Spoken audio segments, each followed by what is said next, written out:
Pila ka lugar sa riyon hugot nga gina-monitor sang COMELEC kag kapulisan bangod sa intense political rivalry. Police Regional Office 6 naka-alerto apisar wala pa sang may na-monitor nga armed group sa riyon nga posible gamiton sa mga politiko sa eleksyon. Ini ang gintutukan ni Kim Salinas live sa Barangay Bulilao, Mandurriao. Kim?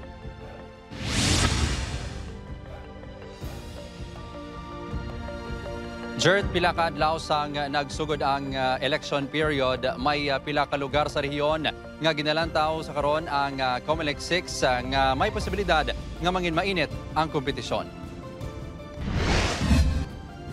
Intense political rivalry. Ini ang isa sa mga parameters nga ginakonsiderar sa Commission on Election sa pagkonsiderar sa isa ka lugar bilang election area of concern. Ini sa karon nga mga lugar ang mas ginahatagan igtalupangod sang COMELEC 6. Ginako sang COMELEC 6 nga may mga ginalantaw sila nga lugar sa rehiyon nga posible may mainit nga kompetisyon sa eleksyon apang hindi pa nila mapalayag. May aragin man kita ginalantaw nga mga gina-expect naton nga mangin close contest. Sa subong I just cannot mention but of course amo na siling kubla at tanan gina-monitor namon. Sa karon, parayon pa ang validation kag verification sang COMELEC sa sining nga mga lugar kag may posibilidad ini nga madugangan. Ginalantaw naton balak ang how things are playing out gapakadto kita sa palaboton nga campaign period. Samtang parayon man nga naka-alerto kag hugot nga gina-monitor sang Police Regional Office 6 ang mga politiko nga posible maggamit sang armado nga grupo sa rehiyon. Ini sa piyak nga wala sang may na-monitor ang kapulisan nga private armed group sa Western Visayas.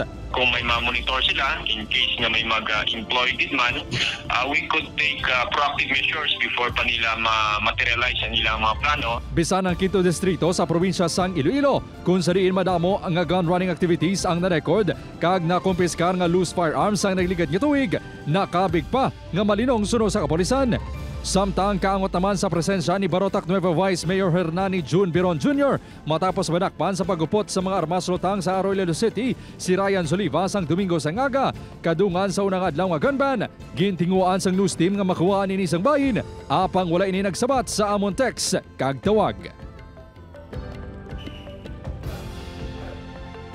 Jert, liwat magasapol ang mga katapo sang Regional Joint Security Control Center 6 antes ang Pebrero 11 kag magapadayon ang assessment tubtob nga makapagwa sang pinal nga areas of concern ang COMELEC sa bulan sang Abril.